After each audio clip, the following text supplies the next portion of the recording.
তো বন্ধুরা দেখুন সবগুলো কিন্তু পুর ভরা কুমড়ো পাতার রোল ভাজা হয়ে গেছে। দেখতেও দারুণ লাগছে কারণ প্রত্যেকটাই ফুলকো ফুলকো এবং মুচমুচে।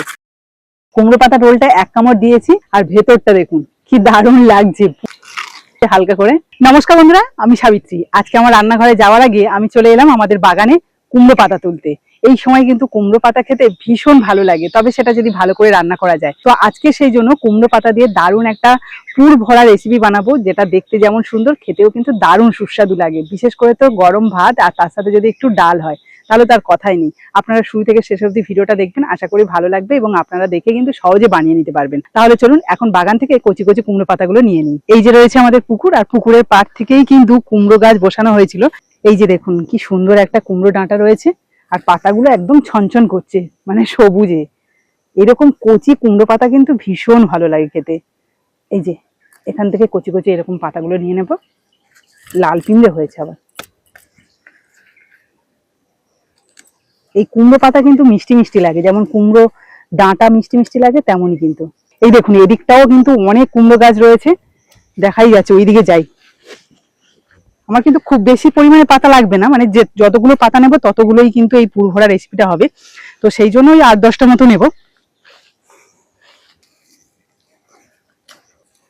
এই দেখুন এখানে প্রায় 12-13টা মতো পাতা নিয়ে নিয়েছি। আর এরকম কচি কচি কুমড়ো পাতা হলে এই রেসিপিটা কিন্তু খুব ভালো হয়। তো চলুন এবার যাওয়া যাক রান্নাঘরে। আর ওই যে আমার রান্নাঘর দেখা যাচ্ছে, একদম পুকুর পাড়েই কিন্তু, একদম ঠান্ডা ঠান্ডা হাওয়া পাওয়া যায় এই রান্নাঘরে।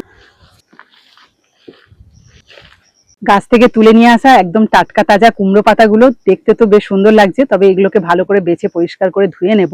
তবে তার আগে আপনাদের একটা কথা বলি, যে এই কুমড়ো পাতা দেখলে, মানে এরকম কচি কচি কুমড়ো পাতা দেখলে আপনারা কি ধরনের রেসিপি খেতে ভালোবাসেন অবশ্যই কিন্তু আমাকে কমেন্টে জানাবেন। তবে আজকের রেসিপিটা দেখবেন, এটাও কিন্তু ভীষণ ভালো লাগবে।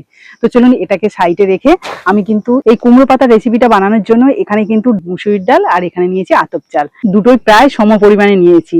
এই যে চালটা থাকলে কিন্তু দারুণ মুচমুচে হবে, আর এই ডালটা থাকলে কিন্তু টেস্টটাও দারুণ আসবে। তো একসাথে একটা গভীর পাত্রে নিয়ে ভালো করে ধুয়ে নেব।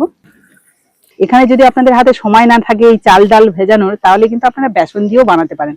তবে হ্যাঁ, চাল আর ডাল দিয়ে যদি এই রেসিপিটা বানানো হয় তাহলে কিন্তু টেস্ট যেমন তেমনই কিন্তু মুচমুচেও। 2 থেকে 3 বার ভালো করে ধুয়ে নিয়েছি, এবার একটু জল দিয়ে ভিজিয়ে রাখবো। এবার এটাকে সাইডে রেখে কুমড়ো পাতাগুলোকে বেছে ধুয়ে নেব। সবেমাত্র গাছ থেকে কেটে নিয়েছি কুমড়ো পাতাগুলো, দেখুন একদম ফ্রেশ। তবে মাকড়সার জাল থাকলে সেগুলোকে একটু পরিষ্কার করে দিতে হবে।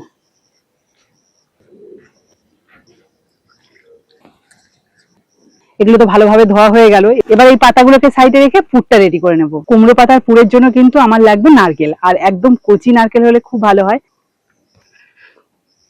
এত কচি নারকেল যে কুড়ুনি ছোঁয়াতে না ছোঁয়াতেই কিন্তু সুন্দরভাবে উঠে যাচ্ছে নারকেলটা। পুর হিসাবে এই নারকেল সহ আরো কিছু উপকরণ একসাথে পেস্ট করে নেব। বেশ কয়েকটা কাঁচা লঙ্কা, আর এখানে রয়েছে 2 চামচ পোস্ত আর কয়েকটা কাজু আগে থেকে ভিজিয়ে রেখেছিলাম, সেটা দিয়ে দিচ্ছি। দিয়ে দিচ্ছি 2 টুকরো আদা, আন্দাজ মতো নুন, 1 চিমটি হলুদ গুঁড়ো, আর দিয়ে দিচ্ছি সামান্য একটু চিনি। ব্যাস, এই সমস্ত উপকরণকে একসাথে পেস্ট করে নেব। এই দেখুন সমস্ত কিছু একদম মিহি করে পেস্ট করে নিলাম। এবারে কুমড়ো পাতাগুলোকে একটু গরম জলে ভিজিয়ে নেব, তাহলে কিন্তু এই পাতাগুলো একটু নরম হয়ে যাবে আর শেপটা দিতে খুব সুবিধা হবে। দেখুন জলে দেওয়ার সঙ্গে সঙ্গে পাতাগুলো কতটা নরম হয়ে গেল। জলের মধ্যে পাতাগুলোকে 30 সেকেন্ড মতো রাখছি, তারপরে তুলে নেব। ভালো করে জলটাও ঝারিয়ে নেব। এইভাবে শেপ দেওয়ার জন্য পাতাগুলো কিন্তু একদম পারফেক্ট ভাবে রেডি হয়ে গেল। এবার এই কুমড়ো পাতাগুলো ভাজার জন্য তো একটা ব্যাটার লাগবে, আর সেই ব্যাটারের জন্য কিন্তু চাল ডাল আমি আগে থেকে ভিজিয়ে রেখেছিলাম, খুব ভালোভাবে ফুলে গেছে। এবার আমি এগুলোকে পেস্ট করে নেব। এই দেখুন একদম মিহি করে পেস্ট করে নিয়েছি। এবার এর মধ্যে কিছু উপকরণ মিশিয়ে নিচ্ছি। তার মধ্যে রয়েছে নুন, হলুদ গুঁড়ো, লঙ্কার গুঁড়ো আর অল্প একটু গরম মশলা। ভালো করে সমস্ত কিছু মিশিয়ে নেব। এখানে কিন্তু চাইলে আপনারা কালো জিরে ব্যবহার করতে পারেন, আমার কাছে কালো জিরেটা নেই বলে দিলাম না। একটুখানি চামচ দিয়ে ফেটিয়েও নিচ্ছি, তাহলে কিন্তু খুব ভালো ফুলবে। ভালো করে ফেটিয়ে নেওয়ার পরে থিকনেসটা আপনাদের একটু দেখিয়ে দিই। এই দেখুন ব্যাটারটা এরকমই রাখলাম। এবার আমি কুমড়ো পাতার মধ্যে পুর ভরে শেপ দেব। তার জন্য আমি একটা কুমড়ো পাতা নিয়ে নিলাম। এবার যে পুরটা আগে থেকে রেডি করে রেখেছিলাম সেটা 1 চামচ এর মধ্যে দিয়ে দিচ্ছি।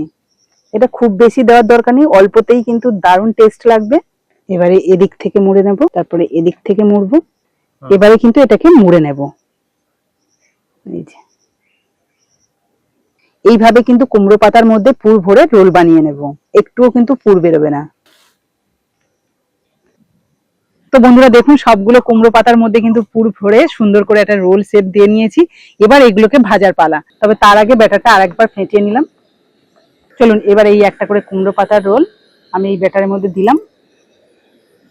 ব্যাটারটা খুব ভালো করে এই যে গায়ে লাগিয়ে নেব। ব্যাস,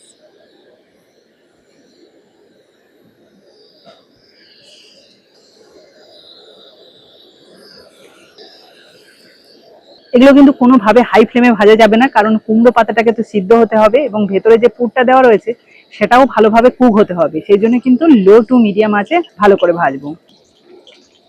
প্রায় 1.5 থেকে 2 মিনিটের মধ্যে কিন্তু একদম লাল লাল করে ভেজে নিয়েছি। ভাজার পর কুমড়ো পাতার রোলগুলো কতটা লোভনীয় লাগছে দেখুন, আর দেখে কেউ বুঝতে পারবে না এগুলো কুমড়ো পাতার রোল। আর ভেতরে তো টেস্টি টেস্টি পুর দেওয়া রয়েছে, খেতে কিন্তু দারুণ লাগবে। একইভাবে কিন্তু বাকিগুলোও ভেজে নেব। কি সুন্দর একদম ফুলকো ফুলকো হয়েছে দেখুন, একটা খেলেই পেট এবং মন দুটোই ভরে যাবে। এগুলোকে এবার তুলে নেব। তো বন্ধুরা দেখুন, সবগুলো কিন্তু পুর ভরা কুমড়ো পাতার রোল ভাজা হয়ে গেছে। দেখতেও দারুণ লাগছে, কারণ প্রত্যেকটাই ফুলকো ফুলকো এবং মুচমুচে। ওপরটা কিন্তু দারুণ মুচমুচে হয়েছে। কুমড়ো পাতার রোলের পুরটা দেখুন কত সুন্দর রয়েছে, এবং তারপরে কুমড়ো পাতা, তারপরে কিন্তু একটা মুচমুচে কোটিং। এবার আপনাদের একটু খেয়ে বলি এর স্বাদটা কেমন হয়েছে। কুমড়ো পাতার রোলটা এক কামড় দিয়েছি, আর ভেতরটা দেখুন কি দারুণ লাগছে, পুরটা উকি মারছে হালকা করে। বন্ধুরা এই কুমড়ো পাতার রোলটা তো দারুণ মুচমুচে হয়েছে, আর ভেতরে কোটিংটার জন্য অসম্ভব সুন্দর টেস্ট হয়েছে। তো আজকের এই পুর ভরা কুমড়ো পাতার রোলটা আপনাদের কেমন লাগলো অবশ্যই কিন্তু কমেন্টে জানাবেন। আর ভালো লাগলে প্লিজ একটা লাইক করে বন্ধুদের সাথে শেয়ার করবেন, আর বাড়িতে একবার হলেও বানিয়ে খাবেন। তো আজকের মতো বিদায় নিচ্ছি, পরের দিন আসবো আবার একটা নতুন ভিডিও নিয়ে। ততক্ষণে ভালো থাকবেন, সুস্থ থাকবেন। দারুণ লাগছে।